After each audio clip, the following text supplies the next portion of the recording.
June 3rd, 1998. I remember it like it was yesterday. And here's the reason why. It was my very first day on the job. How many of you remember your first day on the job?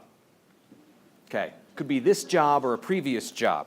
So this specific job was the NBC affiliate in Boise, Idaho. And I was hired to be an anchor and a reporter. On this Wednesday, I did all those things that the new guy gets to do. I went in, I met with HR, I had a tour through the building, met a lot of people and thought to myself, how am I going to remember all their names? I was given a little card to open doors, shown the computer how to use it, get my login, my password. And it was now about 3 o'clock in the afternoon. And I'm sitting at my desk in a cubicle in the newsroom. Now imagine the newsroom is a long rectangular room, and in this room are cubicles on the walls and down the center. So it's a cubicle farm. On one end is where the managers sit.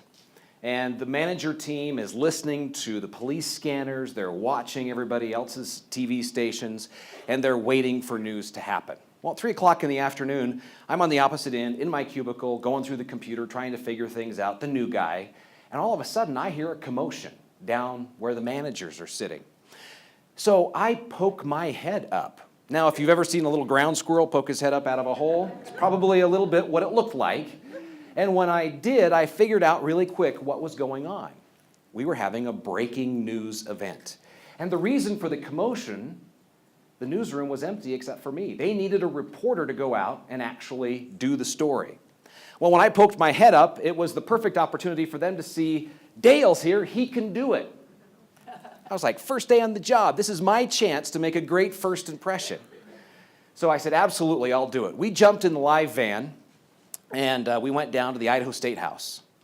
And the time I remembered, it was 4:59 p.m. The newscast was the 5 o'clock news with Dee Sarton. Anybody from the Treasure Valley or this area? And no, okay, so a few of you have seen it. And I had a TV at my feet so I could see what was going on. I had a little earpiece in my ear so I could hear what was going on and hear a producer talk to me. And I had a camera operator in front of me. And at 4:59, I heard the news open. And now the news at 5 with Dee Sarton. And then Dee Sarton came on, our top story today, and our hometown guy, Dale Dixon, is live at the State House. Dale.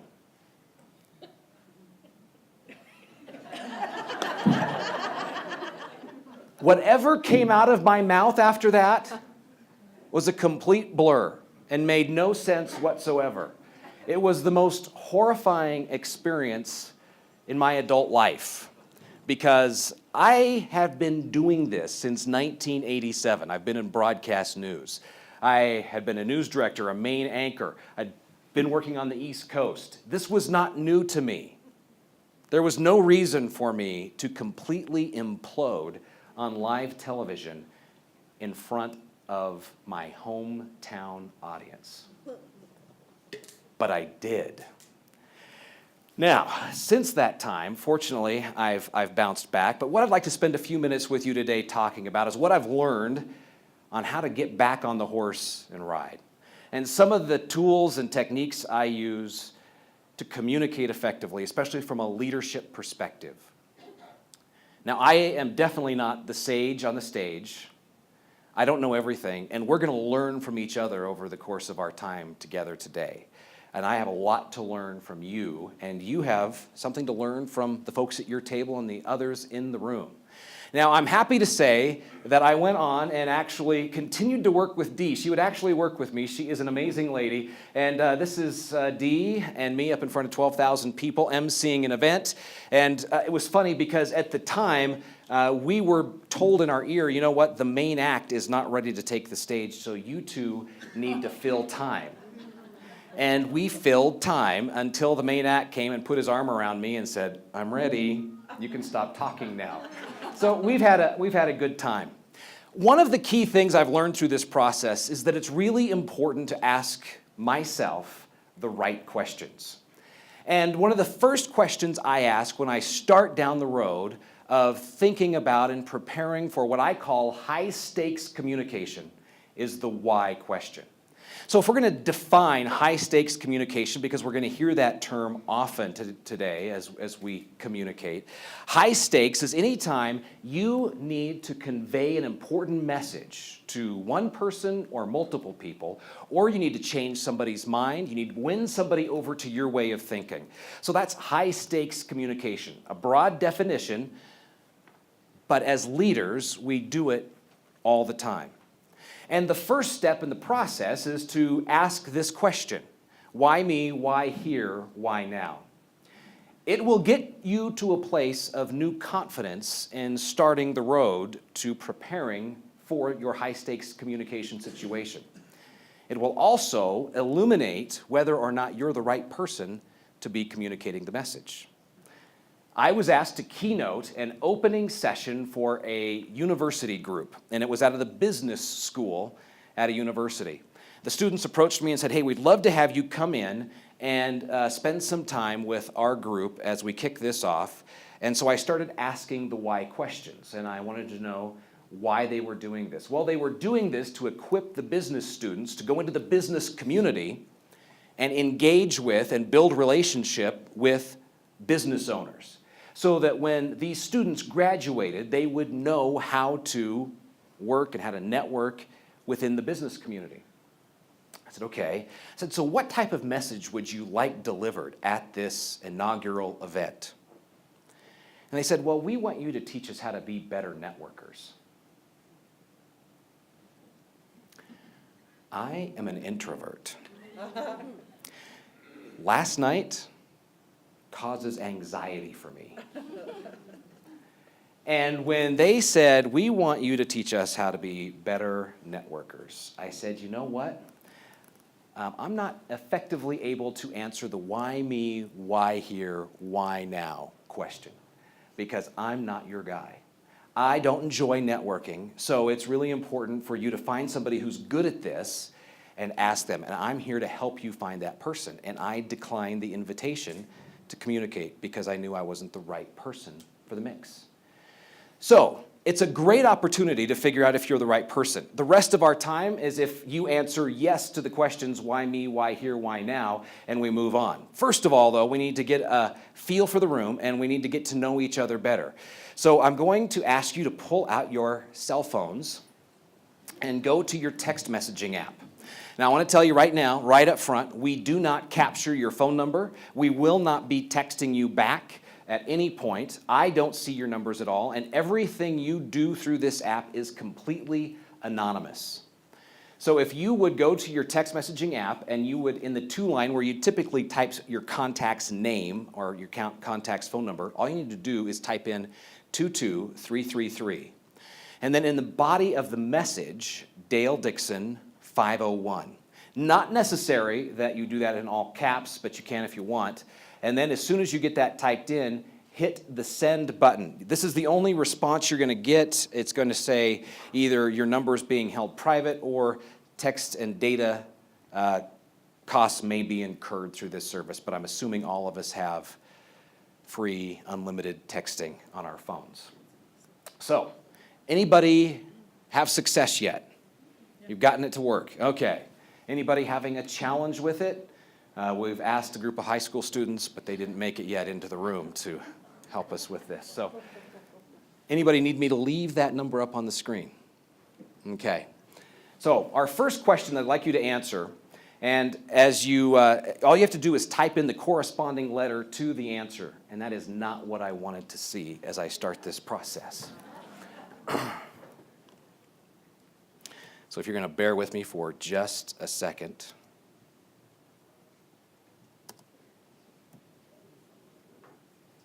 Okay.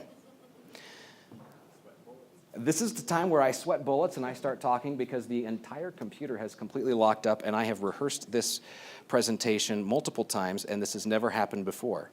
So the question was, we're gonna skip through those questions. We're gonna come up to the questions a little later up, and we're gonna thank you for powering that back up.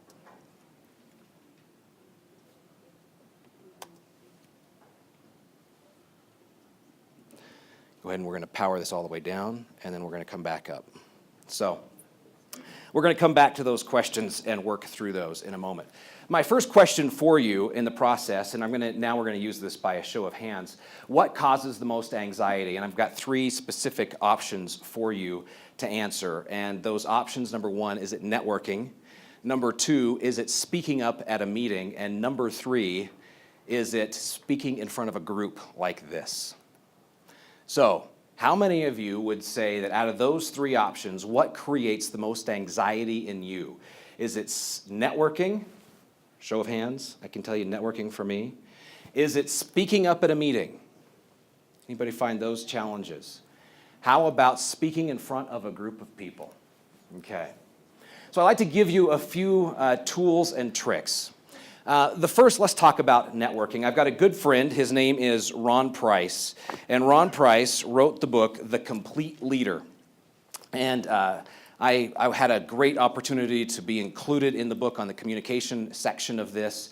And as he wrote the book and I talked to him through this process, we talked about this challenge of networking, especially in settings like last night. And Ron says, I've got this great tool. There you go. Okay, so now you can just type in the answer. Thank you so much. Type in the answer so we can see where everybody's at. Perfect. So networking. He said, I've got this great tool for you to use to help you overcome that anxiety you have when you network. And he said it's an acronym, FORM. So if you're taking notes, you can write this down if this is one of your challenges. FORM, F-O-R-M. The F stands for family, the O for occupation, the R for recreation, the M for mission. He said you can walk up to anybody in any setting and you can start a conversation based on any one or all of those 4 letters. Tell me about your family. What do you do? If you really want to get deep, tell me how you started in this line of business. And the person will go into depth and you will have a rich conversation. Tell me about what do you do for fun, your recreation. How about your mission? This one catches people off guard just a little bit.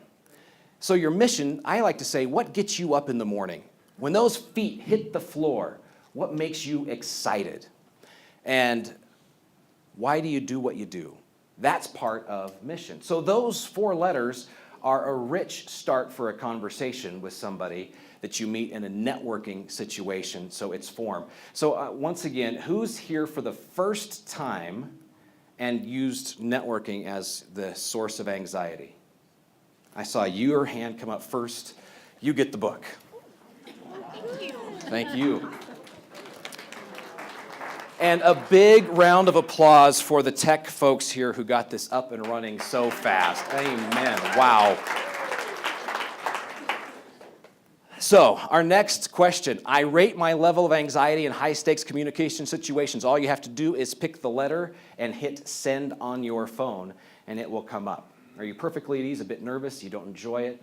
I'm not going to sleep the night before, or I refuse to communicate. So let's have the answers come in as we see how we compare with those around us anonymously and where some of our big challenges lie. This is a lot of fun when it actually works.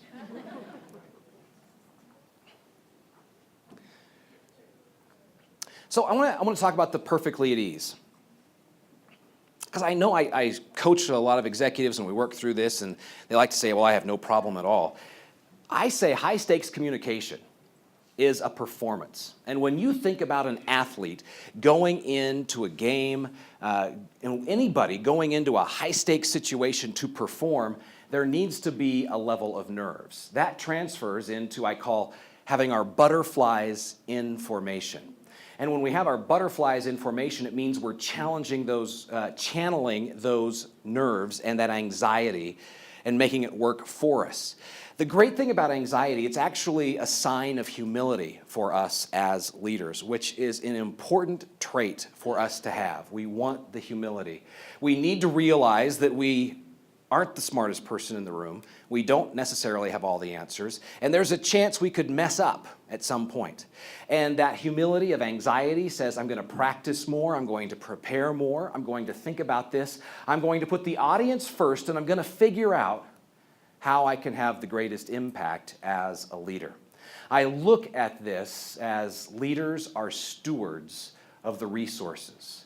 And we have time, talent, and riches as our resources. We have our time, we have the time of people in the room, we have the talent of that, the skills that are present, the talents that people bring to bear, and we have the resources. We have financial resources, we have a number of resources at our disposal. As leaders, it's our job to be stewards of those resources and to be careful. And so when I enter into a situation like this, what I do is I look in the room and I think each and every one of you are being paid to sit here.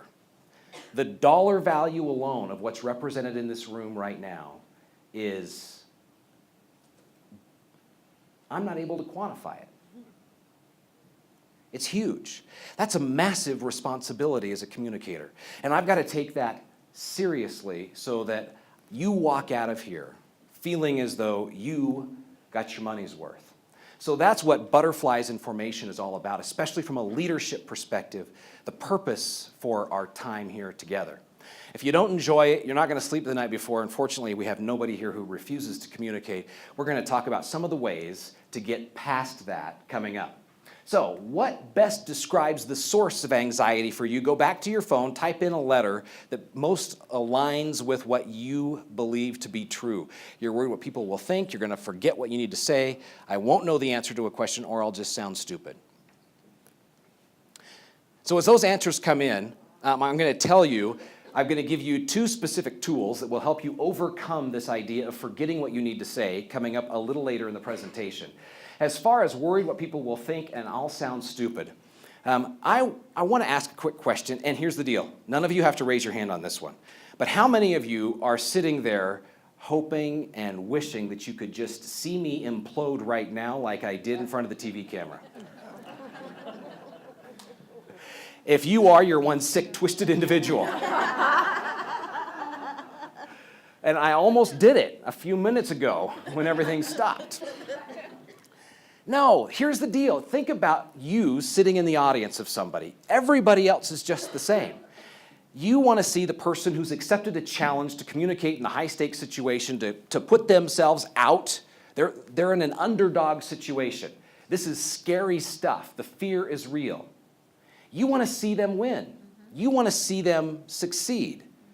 That's what your audience is sitting there wanting from you as well. It takes a shift in thinking for us to get there. It takes a lot of practice to get there. We have to remind ourselves continually.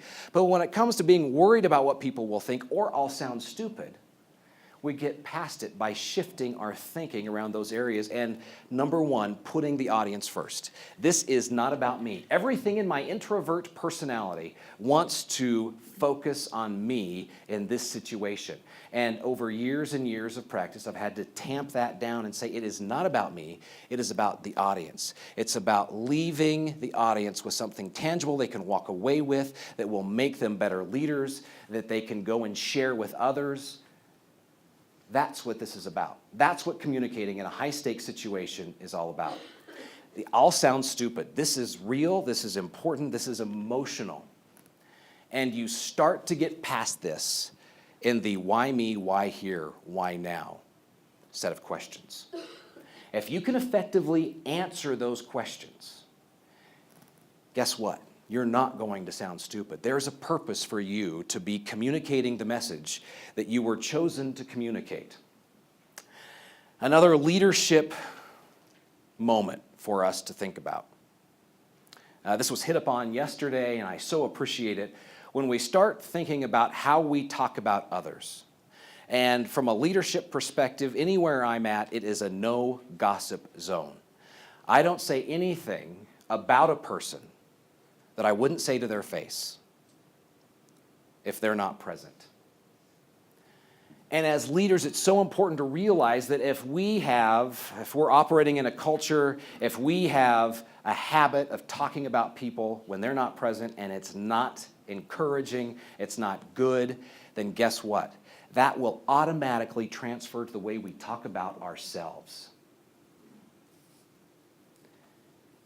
And when you think about, and when I think about how I have to perform in these high-stakes communication situations, If I am talking poorly to myself, what am I setting myself up to do?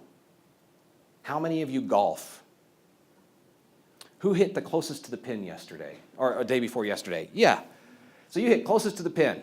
Before you made that shot, were you asking yourself, wow, or telling yourself, I'm going to miss this. I'm going to completely shank this hole. It's going to go way, way out. I'm going to lose the ball.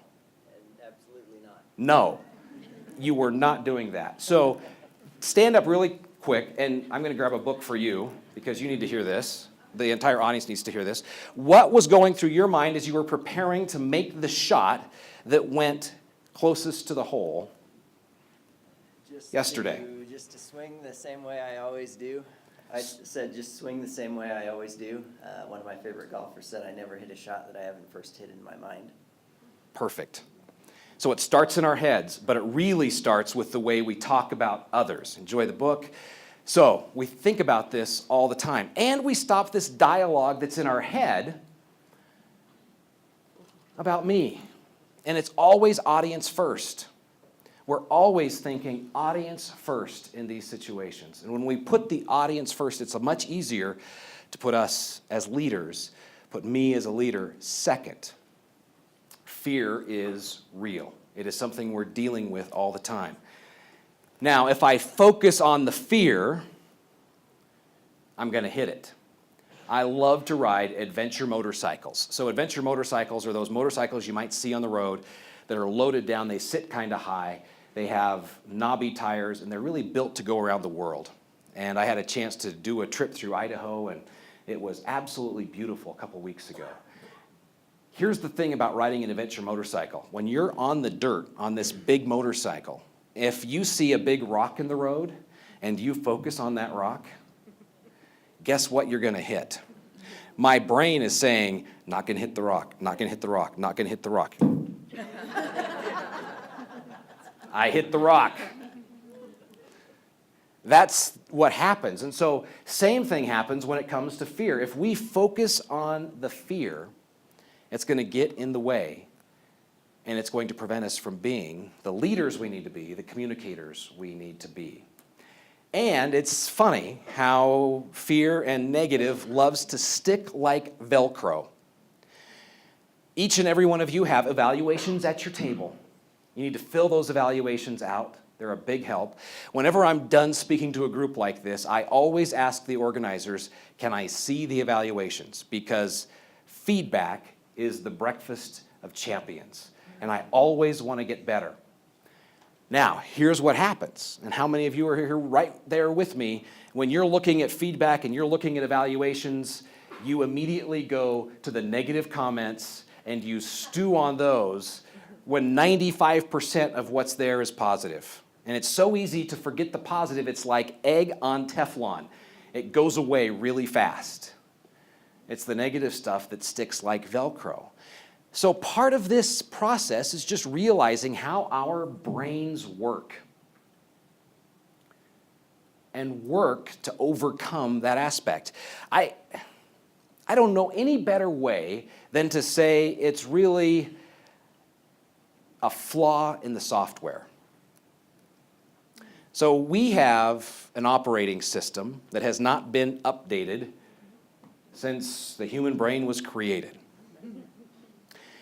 That initial operating system, when it comes to fear, said, in order to survive, I need to be faster than the lion or the bear, or at least faster than the guy running next to me.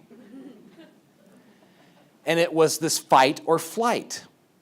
So the fear now, you tell me, has anybody died doing what I'm doing right now? We haven't. I'm not at risk of being torn limb to limb. So it's important to realize how our brains work, how they function, that it's really that old fight or flight instinct that is taking control in situations like this, and working to overcome that, having the conversations, asking the right questions. And we spend a lot of time asking ourselves questions through this process. So I'd like to know, what have you done to overcome the anxiety? Have you just done nothing? You power through it? I avoid speaking. I've read a book, or I've taken a course or seminar. Awesome. Okay. So as this comes up, just brief conversation for those of you who read a book. Is 6% of the audience has read a book. Definitely encourage you to go out and read a book about this if this is a challenge. Find one that resonates with you, that works for you, and start working on this. And then a little later, we're going to talk at our tables, and we're going to share some tips and tricks from one another as well. Now, a problem with what we've done to ourselves in overcoming this is when Saturday Night Live was funny, and is that we've adopted this Jack Handy approach to talking ourselves into success. Because I'm good enough, I'm smart enough, and doggone it, people like me. So we were doing the practice, and everything was working great during the time when nobody was in the room, and we were testing the technology. Preston's in the back. Preston, would you raise your hand? Round of applause for Preston. Preston's been doing the audio video. He's been doing a fantastic job. So Preston saw this and started laughing and said, "This is what my high school, your high school counselor said, yeah, you need to Jack Handy it up." We're doing ourselves a disservice. So what we look at is the research that is out there about how we have these conversations and the right questions to ask through the process. And what the research shows us, and they did this with salespeople specifically, but they said when salespeople sit in front of that mirror and have that conversation, I'm great, I can do this, I'm fantastic, they actually set themselves up for failure. Because in this day and age of participation trophies and us as parents, and I've been guilty of this myself, telling our kids you can do anything you want, we're doing ourselves a disservice in preparing our minds to perform at their best when communicating in a high-stakes communication situation. So we have this statement, I can do this. What the research tells us is that we need to turn the statement into a question. Can I do this? I tried this out myself. I have a 13-year-old daughter. Her name's Chloe. When Chloe was in the 5th grade, she performed in a Shakespeare play. Now, I know what you're thinking. 5th graders, Shakespeare, painful. They take it seriously at this school. And every year, it is a big, big deal. They do 2 performances of the Shakespeare play. They fill the gym both times. Families come from far and wide, and it is a big deal to go watch the Shakespeare play. And the kids know it's a big deal to perform it, and so they spend a lot of time getting it right. And it really is a good quality production. About 2 weeks out from Chloe's performance of the 12th night, she was curled up on our couch, and she was studying her lines. It stinks to have a dad as a communication coach. I said, Chloe, what are you doing? She says, oh, Dad, I'm practicing my lines. Hide behind the book. I said, can you say them so I can hear them? Okay. And she kind of whispered the lines behind the book. I said, Chloe, do you mind saying them loud enough that I can hear them? And the volume just went up just a little bit. So I said, hey, Chloe, let's try something. I said, Chloe, would you go to the end of the hall, and I'm going to stand here in the kitchen, and I want you to say the lines so that I can hear them. So Chloe grudgingly walked to the end of the hall, and she gave me the lines. But she was really quiet, and I knew that this was not going to work as far as practice and preparation was concerned. So I said, Chloe, let's try one more thing. I said, let's go outside. Dad, do I have to? I said, yeah, just come on, go with it. So we go outside, and I put Chloe on the front doorstep of our house. And I run across the street into our neighbor's yard. Well, she's completely mortified, but at least she's hidden on the front porch, and I'm the one that's out, making a fool of myself across the street in the neighbor's yard. I said, Chloe, I want you to give me your lines so that I can hear them, but loud enough that you're going to bounce those words off our neighbor's front door, and they're going to come back so you can hear them. Dad, I said, come on, just do it. Let's try it. Let's see what happens. So she did it. And I encouraged her for the next 2 weeks to practice like this. Because you know what it's like to be in a gym and have a soft-spoken person try to give a line. Nobody in the room can hear it, and this is all about the audience. The night before the performance arrives, and I sit down to have the coaching session with Chloe. I said, Chloe, how's it going? Okay. I said, I bet you're nervous. Oh, Dad, I'm so nervous. I'm scared. I said, the nerves are good. I said, let's get them in formation. I said, can you do this? She looked at me. What do you mean? I said, have you practiced? Yeah, I've practiced. I said, how have you practiced? We took and we dissected the can I do this question into individual parts, and we took a look at the amount of time she had invested, the way she had practiced, the techniques she used to prepare. And we effectively answered the question, can I do this? And she walked away with a new level of confidence that helped her perform her best the next day on stage and give her confidence in doing it. That's the difference. Because I could have just come along, Chloe, you're great, you're going to do this, you're going to knock it out of the park. Great, great, great, you can do this, you can do this. It wouldn't have made any impact whatsoever. The research tells us this, common sense really tells us this, as we sit here and we listen to a story like that. It's when we break it down, dissect it down, and answer those important questions, because this is all about the questions we ask. The quality of the questions determines the quality of the answers. And when we ask the right questions, we get ourselves to a place where we can communicate effectively. But I can't stress enough, you have got to be able to answer the questions. And that starts with preparation. A lot of preparation. And I love this quote from Bear Bryant. It's how we prepare that matters. More questions. And this was actually mentioned yesterday. But I like to think about, if I was sitting in the audience, how would I want the person delivering this message to deliver the message? As the presenter, how can I be that person that you want to see?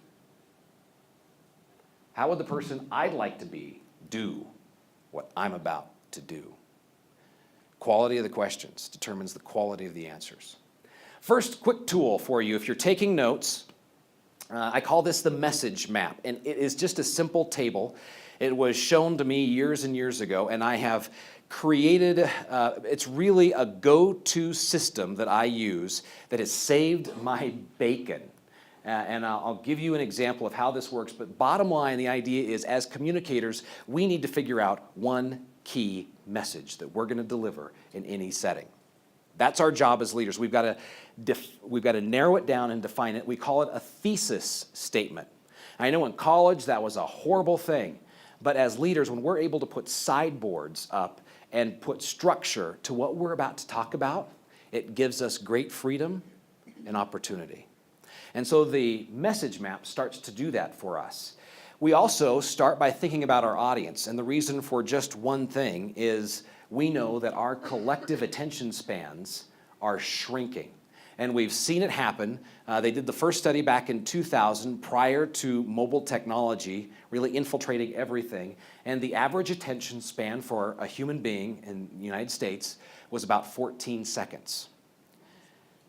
Since then, the most recent numbers were in 2015. We see that our attention span as human beings is now shorter than that of a goldfish. Dead serious. It's below 7 seconds. So if you're going to communicate, if you're going to convey a message, we have to figure out how to do it in a way that the audience can grab a hold of, and that's why the thesis statement. So within that thesis statement, or the one idea, I present 3 specific concepts and then 3 supporting stories for each. It's a simple table that you can make in a Word document to start out, and after you use this a while, you'll just find that it becomes a habit, and you can turn to it anytime you want. Here's how I used it. Here's how it saved my bacon. I was asked to be on a radio show earlier in the year. It was a business radio program aimed at a business audience. They take and they turn it into a podcast. And I had been busy that day, and fortunately for me, I have been in the broadcasting business since 1987. So getting in front of a microphone in our studio doesn't create a lot of anxiety for me.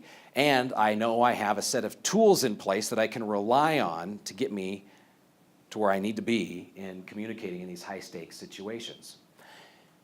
For this day, it was a busy day, and I went racing into the radio studio at the appointed time, having not given any thought to what I was going to talk about.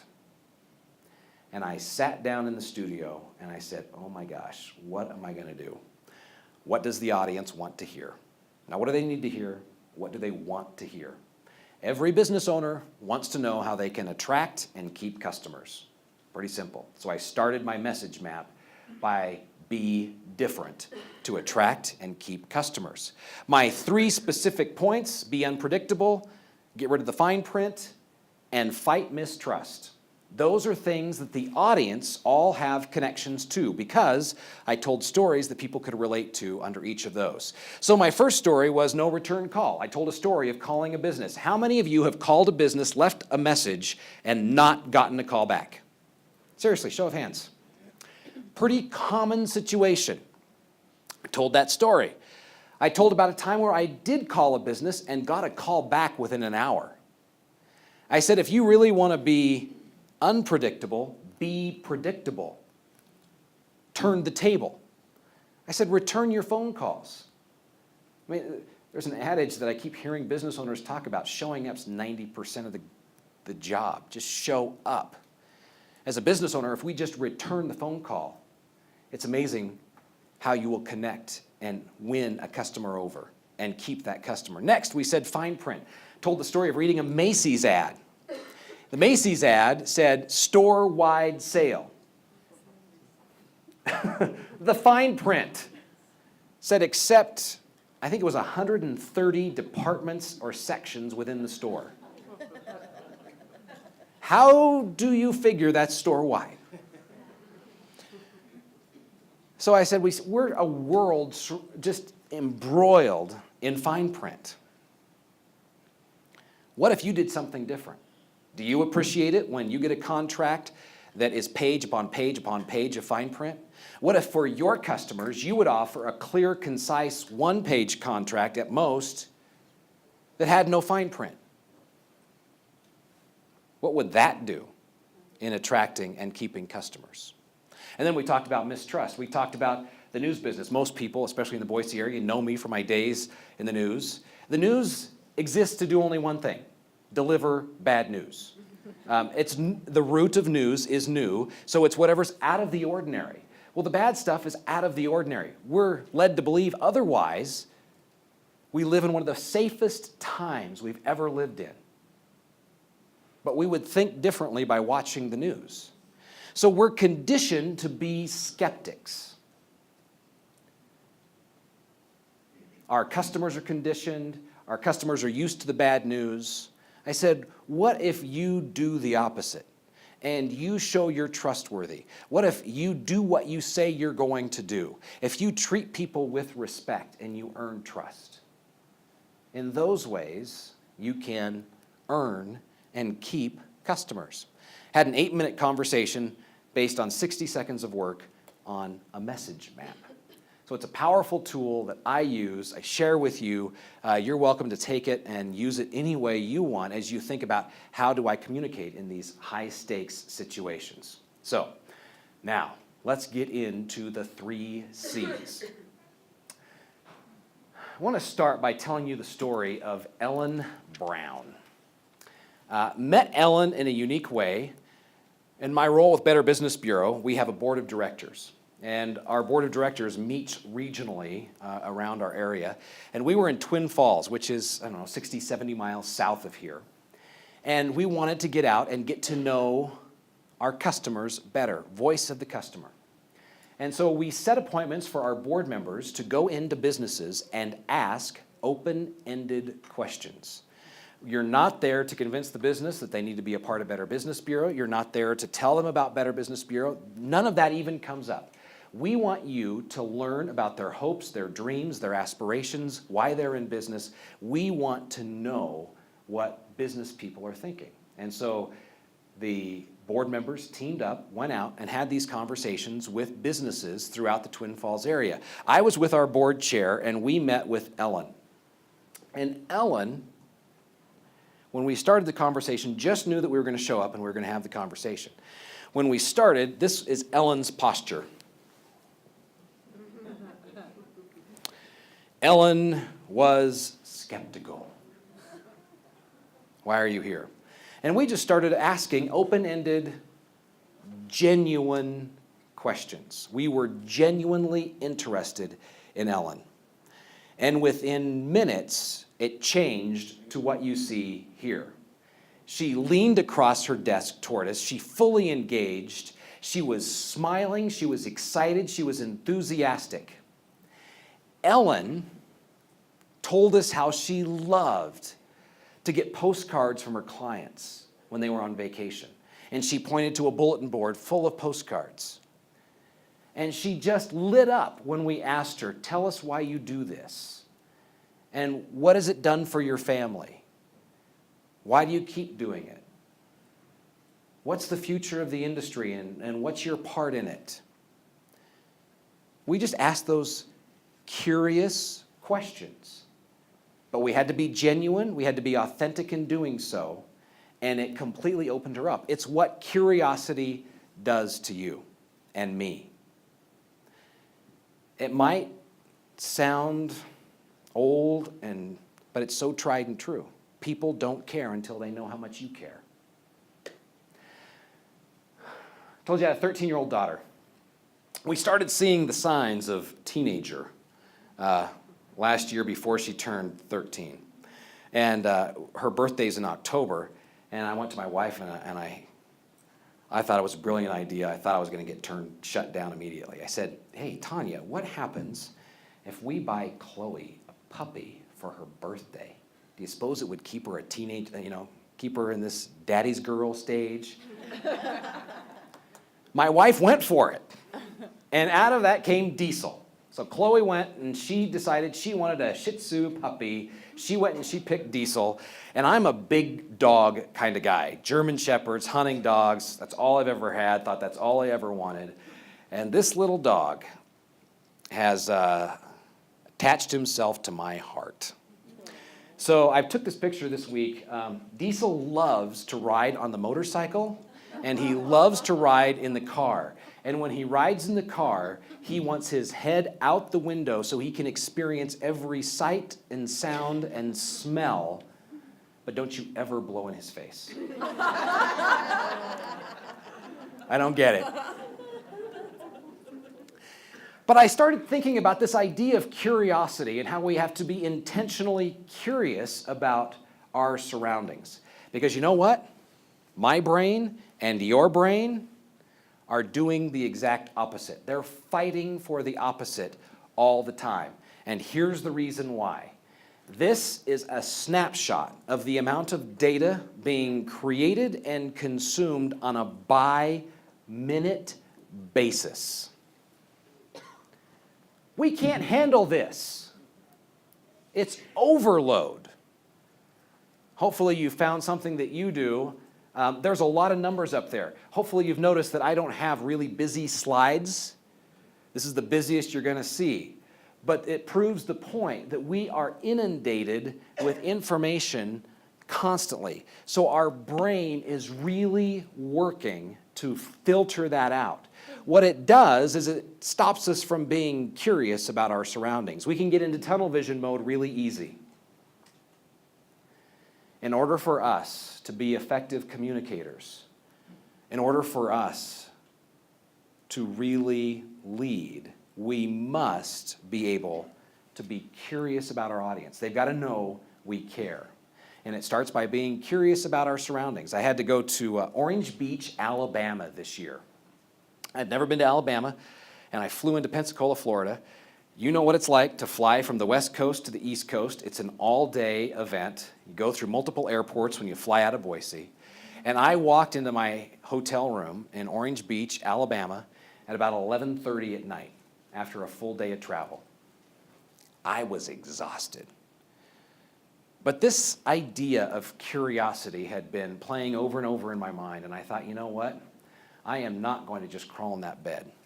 I dropped my suitcase on the bed, I threw my shoes off, and I said, I want to have diesel-like or childlike curiosity about where I'm at. Took the shoes off, and I walked barefoot, which is completely out of the ordinary for me, down onto the beach, and I felt that sand, which is about the consistency of sugar and about the same color, between my toes, and I walked out into those warm Gulf Coast waters, just to satisfy a childlike curiosity and train my brain not to shut everything off, but to be selective about what I shut off so that I can continue to be curious. I'm often asked to give keynote addresses for college graduations. I love it. And what is most inspiring to me is what you see on the screen, because it just speaks courage. You think about somebody, number one, having the courage to go to school when they don't have to. Number two, they have had the courage to go through 4 or 5 years or a 2-year program and achieve a degree. And then on top of that, they accept the challenge with courage to get in front of 1,000 to 1,200 people and speak when it's not something they would do on a regular basis. That picture just exudes courage to me. We've learned a lot about courage through history. Malcolm Gladwell wrote a book, David and Goliath. And I'm talking a lot about books, and I share books, and I give books away for one specific reason, and one quick tip for you. If you want to improve your speaking ability and you want a greater command of the English language, leaders are readers. The more you read, the better command of the language you have, the easier it is for you to remember your words, the easier it is to drop the crutch words. But it requires reading. So leading up to an event like this, I have doubled my reading the last week just to get ready. And I do it on a regular basis. Always reading, always trying to learn. But reading is so important. That's why I give away the book. So in Malcolm Gladwell's book, David and Goliath, he tells the story of World War II. Britain knew that it was going to be bombed, and London would be the target. The military strategists sat around and said, we expect 600,000 casualties after the bombing starts, when the Germans bomb London. So they started building psychiatric hospitals around the perimeter of the city, as the story is told in David and Goliath, in expectation of mass chaos and pandemonium once the bombing started. Well, the bombing did start in 1940, 57 straight nights, 40,000 dead, 47,000 people hurt, 1 million buildings destroyed. And the psychiatric hospitals sat unused. There wasn't mass pandemonium, there wasn't chaos. What they did find were 3 specific things. The researchers went back and said, we want to know why human reaction was not what we expected in these situations. So in looking at it, the researchers found that the bombings actually gave people a level of courage. Yes, there was death and destruction. There were losses, nowhere near the 600,000 expected. But people who were outside of that immediate blast area that caused the death and significant injury actually got up the next morning and went to work emboldened and brave. They survived. They were determined to grasp life and keep going. And they saw people get more and more courageous as the bombing went on. Now, nothing we do in relation to communication compares with that. We'll never be able to compare it to that. I was asked to teach a high school English class with a journalism emphasis. That's scary. 5 days a week, 70 minutes a day for an entire school year, sophomores and juniors. I had to ask the question, why me here? Why me? Why here? Why now? I'd been in the broadcast news business long enough. I'd amassed enough knowledge. I knew it was incumbent on me to give back as a leader. So I was able to answer those questions pretty quickly. I knew that I had to go out and purposefully find opportunities to be courageous if I was going to become a better communicator and a better leader. I knew that getting in front of a group of kids scared the heck out of me. This is easy. Try keeping the attention of 30 sophomores and juniors for 70 minutes at 7:20 a.m. That's hard, and I knew what I was up against. So I said, you know what? I'm going to stretch myself and I'm going to do this. And for 2 years, I taught.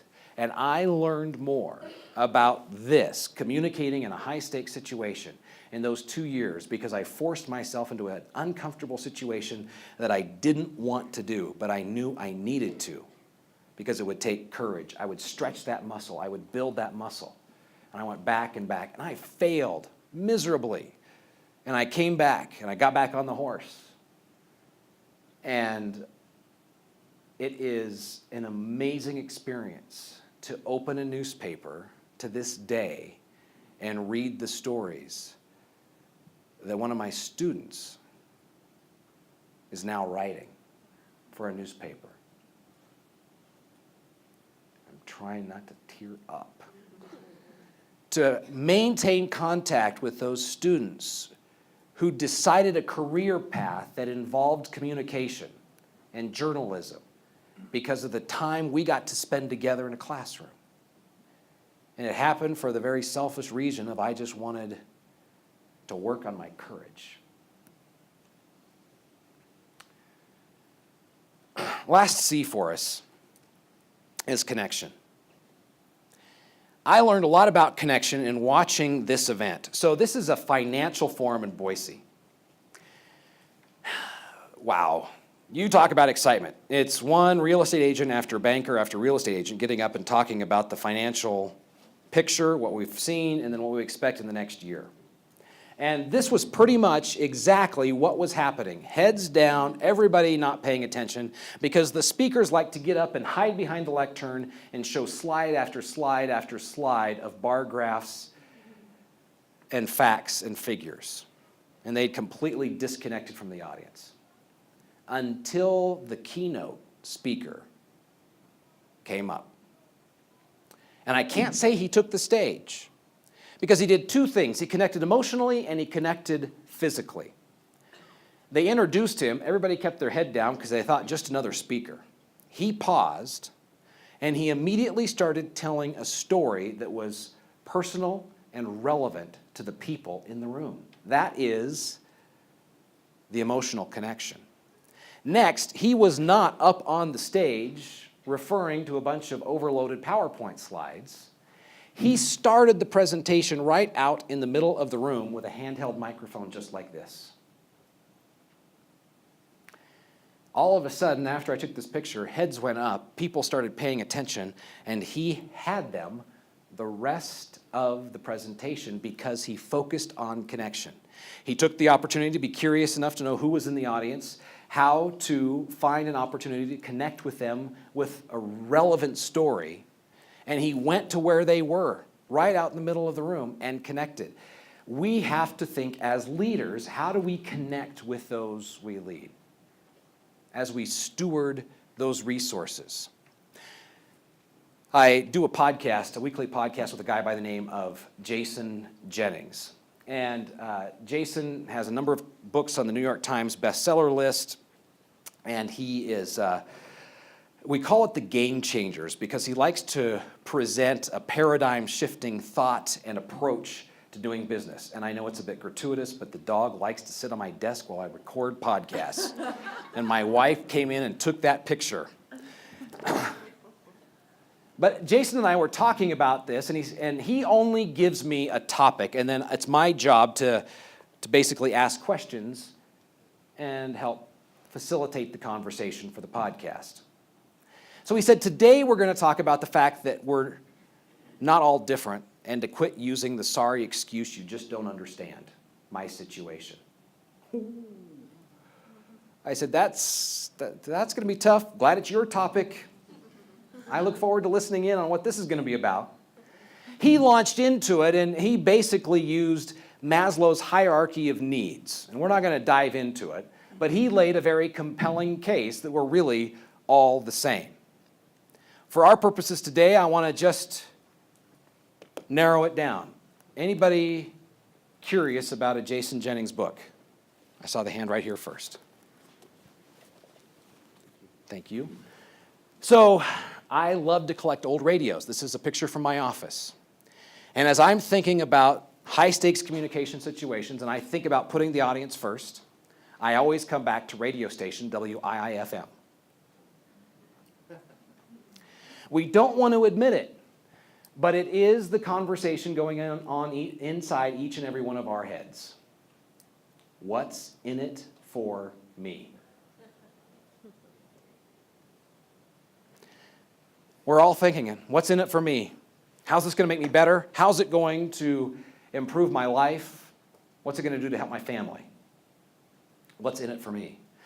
As we think about structuring our conversations, our high-stakes communication, we have to answer the question for the audience. Not you, the presenter, not me, the presenter, but I have to think about you in that place where you sit.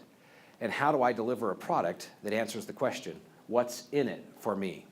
Now, when you take those 3 C's, when you think about curiosity and courage and connection, we start to see something magical happen. I like to say C plus C plus C equals C. And all of a sudden, we have confidence. This is an executive from Dell who came in to talk to about 100 CEOs, and I was fortunate enough to be in the room. She exuded confidence because I saw in her presentation all those things that we've been talking about. She had personal stories. She'd taken time to be curious, to know about the audience. She'd been courageous in her fight to achieve the level of success and position in Dell that she had achieved. It was inspiring. And you can just see it by the way she stands and connects with the audience. Not hiding behind a podium, but right out there in the open with us, telling us the stories. We search for and we are curious about our audience, whether it's 1, 10, 100, 12,000. When we have the courage to accept the opportunity to communicate, and when we look to connect, all of a sudden, the confidence is going to come to answer those questions. So pull out your cell phone one more time. This is going to stay alive, hopefully, and the question will pop up. What are you preparing for right now? What type of communication opportunity are you preparing for? You can just type a word. We're going to see the words coming up. So it could be a meeting where you've got to present. It could be a presentation in front of a group. It could be a sales call. You just type in the words for what you're preparing for right now. And I'm going to leave you with a tool to help you do it. Teenagers and parenting. Oh. Take a look at what's coming up.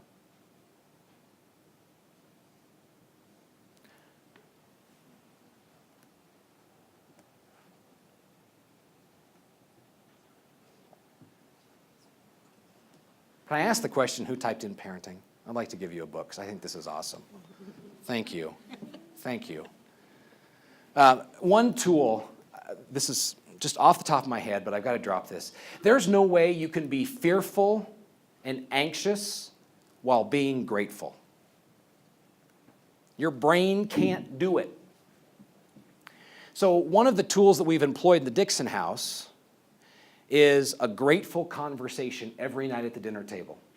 Each and every person in the family has to bring a story from the day and share it with the family about something specific they're grateful for. Because we know that that tool from a parenting perspective helps drive out fear, helps drive out anxiety, because we can't be fearful and anxious and grateful at the same time. So I really appreciate seeing parenting on the list. Meetings and presentation. Okay, I'm going to leave you with one last tool to write down. I know this is really busy. This is a map of where you're at right now. Ketchum. There are multiple ways to get to Ketchum, Idaho. I know you came the most direct route, but if you head north, if you're heading to Boise, it is stunningly beautiful, except for a fire that just ravaged a lot of the area. But it is amazing to see the Sawtooth Mountains and to drive through Stanley. So there's a number of ways to get here. As a leader, it's really important for you, for me, and those we lead to know the map and to know where we're going. So this concept is used for communication. And it comes from Andy Stanley in a book he wrote that's in the bottom right-hand corner, Communicating for a Change.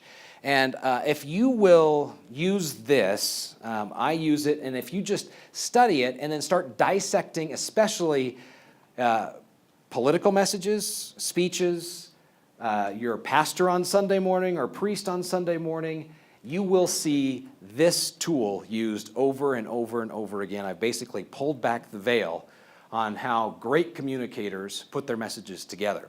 It starts with me, number one, and this is the orientation. Now, this is not about bragging about ourselves as leaders. It's about answering the question, really, why me, why here, why now, for your audience. You need to know, as the audience, why I have a right to be here.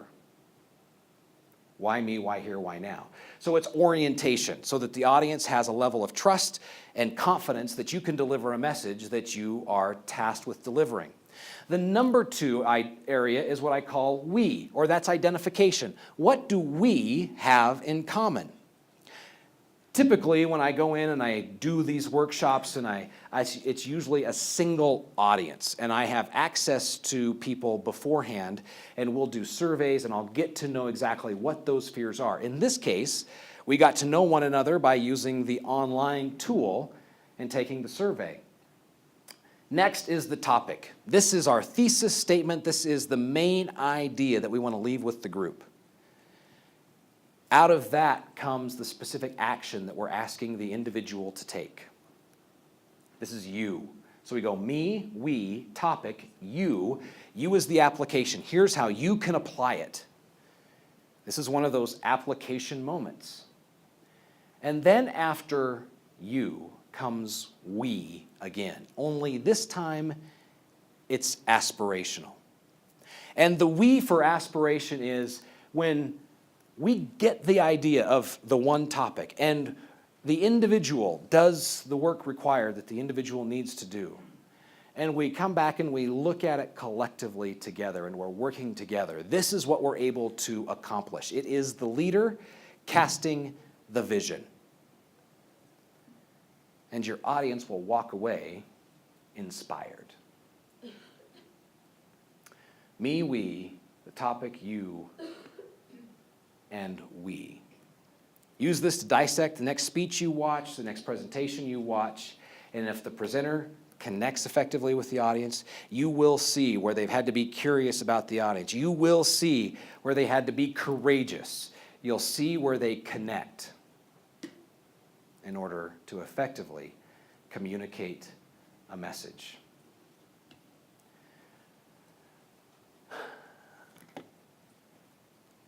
So, one more time, I want to hear from you. The question is, what's one thing, one word of advice for presenting? So it could be something you've heard here. It could be something that you use to help grow your confidence. One word of advice that you would share with the group to help us all be better. This is the chance to learn from one another.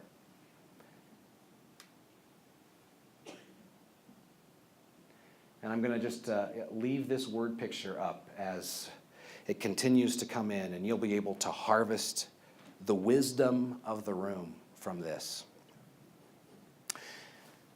I was sitting in an audience of 1,000 people. I was just one of 1,000, watching the CEO of a major publicly traded corporation take the stage and completely implode.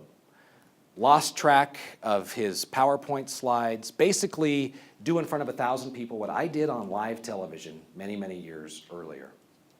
It was heartbreaking to watch. It was hard to watch. And I walked out of there thinking, what have I learned? How can I help? And out of that was born Sweating Bullets, because I saw it as an opportunity to help. So I turned that one event of the CEO falling apart on stage into a fable, a story of how he found an unlikely mentor and worked through a series of steps as the reader follows along and gets to a place of newfound confidence communicating. We as leaders have, I say, a mandate to steward the resources that we have, the time, the talent, the treasure. Each and every person in this room has something amazing to give. I so love Ameriben for the purpose of changing lives and developing leaders in families, business, communities, and the world. That is aspirational and something that each and every one of us as leaders can aspire to, changing lives.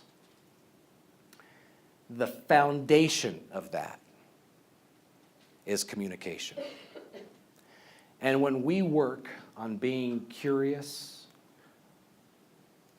on having courage, and connecting with those we lead, we truly can change lives as leaders. Thank you for your time.